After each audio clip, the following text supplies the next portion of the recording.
Good morning বন্ধুরা। আজ হলো 15 মে শুক্রবার।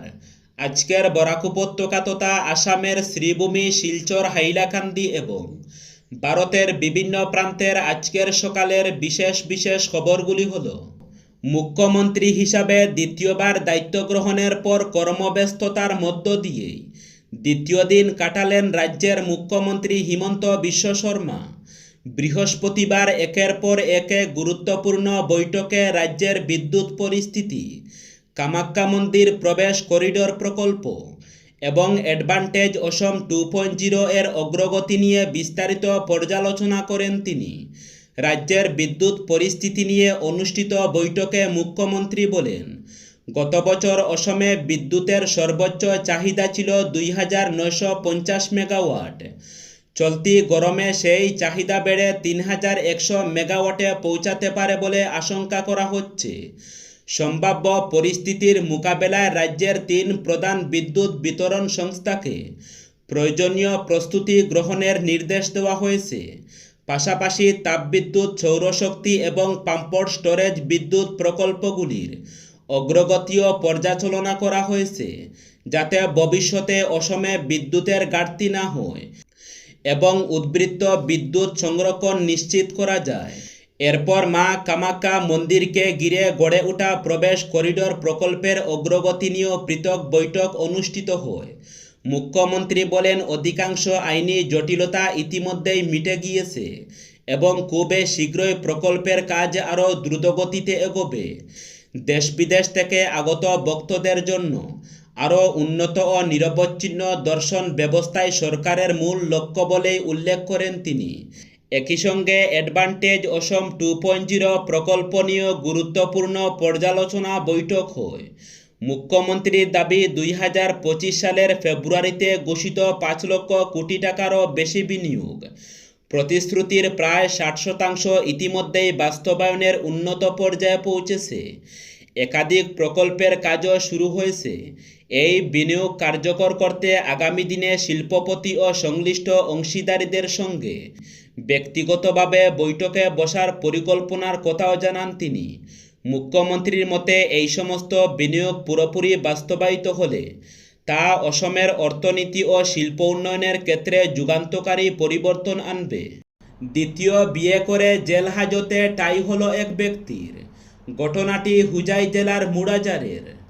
বহুবিবাহের অভিযোগে এক ব্যক্তিকে গ্রেফতার করে জেলে পাঠানোর ঘটনায় ব্যাপক চাঞ্চল্যের সৃষ্টি হয়েছে।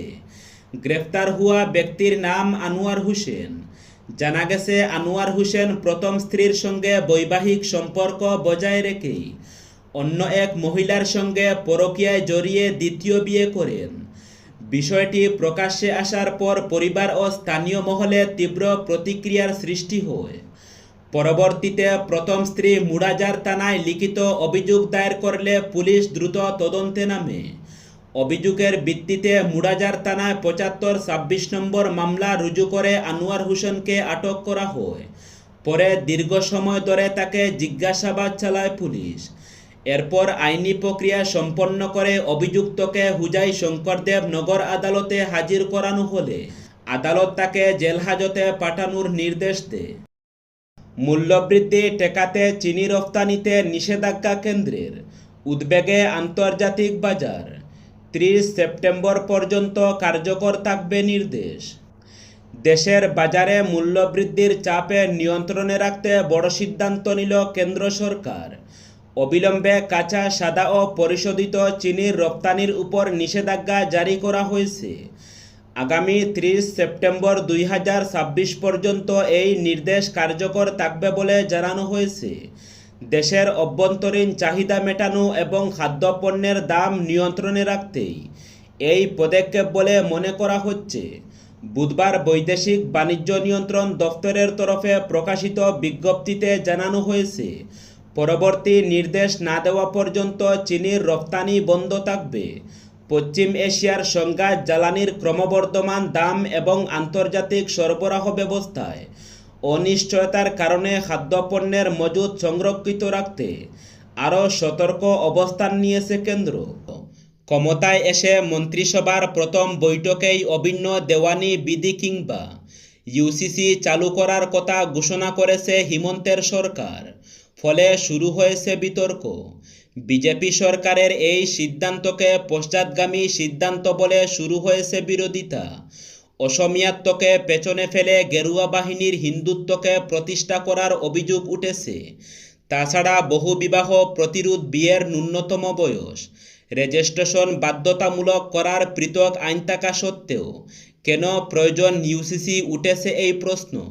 বুধবার হিমন্ত 2.0 সরকারের প্রথম ক্যাবিনেট বৈঠকে ইউসিসি চালুর সিদ্ধান্তে অনুমোদন দেওয়া হয়েছে। আগামী 26 মে বিধানসভার প্রথম অধিবেশনের শেষ দিনে পেশ করা হবে এ সংক্রান্ত বিল। মুখ্যমন্ত্রী জানিয়েছেন 4টি বিষয় থাকবে ইউসিসিতে। বিয়ের ন্যূনতম বয়স নির্ধারণ করা হবে, বহুবিবাহ বন্ধ হবে, বাধ্যতামূলক করা হবে বিয়ের রেজিস্ট্রেশন এবং আইনি বিচ্ছেদ, পৈতৃক সম্পত্তিতে মেয়েদের অধিকার দেওয়া ছাড়া বিয়ের আগে লিভ ইন রিলেশনে জারি হবে বিধিনিষেধ। তবে ধর্মীয় পরম্পরা রীতিনীতিকে বাইরে রাখা হবে। উপজাতিরা ইউসিসির আওতায় আসবেন না। কিন্তু সরকারের সমালোচনা করে প্রদেশ কংগ্রেস সভাপতি গৌরব গগৈর দাবি, সরকার উপজাতিদের ইউসিসির আওতার বাইরে রাখার কথা বলছে, কিন্তু সবসময় সরকারের দৃষ্টিভঙ্গি এক থাকবে মনে করি না আমি। তিনি অভিযোগ করেন সরকার ইউসিসির কথা বলছে, কিন্তু নাগরিকপঞ্জি সম্পন্ন করার কথা বলে না। অসম চুক্তি অক্ষরে অক্ষরে রূপায়ণ, 6 জনগোষ্ঠীকে উপজাতির স্বীকৃতি দেওয়ার কথা কেন বলে না সরকার। নিটে প্রশ্নফাঁস কাণ্ডে কড়া অবস্থান নিল ভারতীয় জনতা পার্টি। বৃহস্পতিবার দলের মুখপাত্র সম্বিত পাত্র স্পষ্ট জানিয়ে দিলেন, পরীক্ষাকে ঘিরে সক্রিয় মাফিয়া চক্রকে গুড়িয়ে দেওয়া হবে এবং এই ঘটনার সঙ্গে জড়িত কাউকেই রেহাই দেওয়া হবে না। দিল্লিতে বিজেপির সদর দফতরে সাংবাদিক বৈঠকে সম্বিত পাত্র বলেন, কেন্দ্র সরকার অত্যন্ত গুরুত্ব এবং সংবেদনশীলতার সঙ্গে গোটা বিষয়টি দেখছে। তার কথায় এটি শুধু 22 লক্ষ পরীক্ষার্থীর ভবিষ্যতের প্রশ্ন নয়, তাদের পরিবারগুলির আবেগও এর সঙ্গে জড়িয়ে রয়েছে। তার বক্তব্য, এই ঘটনায় যারা জড়িত, বিশেষ করে যে পরীক্ষা মাফিয়া পড়ুয়াদের ভবিষ্যৎ নিয়ে সিনিবিনি খেলছে, তাদের কাউকেই ছাড়া হবে না।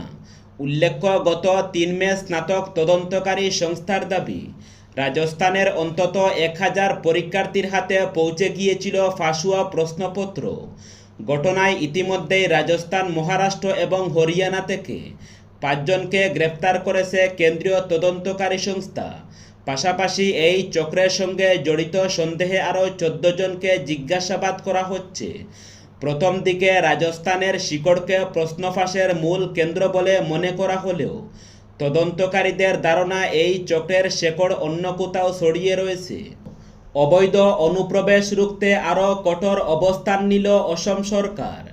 দ্বিতীয়বার মুখ্যমন্ত্রী হিসাবে দায়িত্ব নেওয়ার পর থেকেই অবৈধ অনুপ্রবেশের বিরুদ্ধে কার্যত অ্যাকশন মুডে রয়েছেন হিমন্ত বিশ্ব শর্মা। বিশেষ করে বাংলাদেশ সীমান্তবর্তী জেলাগুলিতে নজরদারি বাড়ানোর পাশাপাশি নিয়মিত অভিযান চালানো হচ্ছে। বুধবার গভীর রাতে 12 জন বাংলাদেশি নাগরিককে সীমান্ত দিয়ে নিজ দেশে ফেরত পাঠানো হয়েছে বলে জানিয়েছেন মুখ্যমন্ত্রী হিমন্ত বিশ্ব শর্মা। অসম পুলিশ এবং বিএসএফের যৌথ অভিযানে এই পুশব্যাক প্রক্রিয়া সম্পন্ন হয়েছে বলে জানা গেছে। হাইকোর্টে মমতাকে চুরচুর স্লোগান। বুট পরবর্তী হিংসা ইস্যুতে কলকাতা হাইকোর্টে প্রাক্তন মুখ্যমন্ত্রী তথা তৃণমূল নেত্রী মমতা বন্দ্যোপাধ্যায়ের উপস্থিতিকে কেন্দ্র করে বৃহস্পতিবার তীব্র রাজনৈতিক চাপাউনতরের সৃষ্টি হয়। আদালত চত্বরে মমতাকে লক্ষ্য করে চুরচুর স্লোগান, কটূক্তি এবং বিক্ষোভের ঘটনায় উত্তপ্ত হয়ে ওঠে পরিস্থিতি। যদিও এই ঘটনার সঙ্গে বিজেপির কোনো যোগ নেই বলে দাবি করেছেন রাজ্য বিজেপি সভাপতি তথা রাজ্যসভার সাংসদ শ্রমিক ভট্টাচার্য। শ্রমিকের কথায়, এটা বিজেপির সংস্কৃতি নয়। একজন প্রাক্তন মুখ্যমন্ত্রী এবং মহিলাকে এভাবে হেনস্থা করা আমাদের রাজনৈতিক সংস্কৃতির অংশ হতে পারে না। এটা তৃণমূলেরই কৃতকর্মের ফল। কৃতকর্মের ফল তো পিছু ছাড়ে না। তবে এ ধরনের ঘটনা যাতে না হয় আমরা সুস্থ স্বাভাবিক সমাজ চাই, যে কাজ তৃণমূল করেছে তারই প্রতিক্রিয়া এগুলো।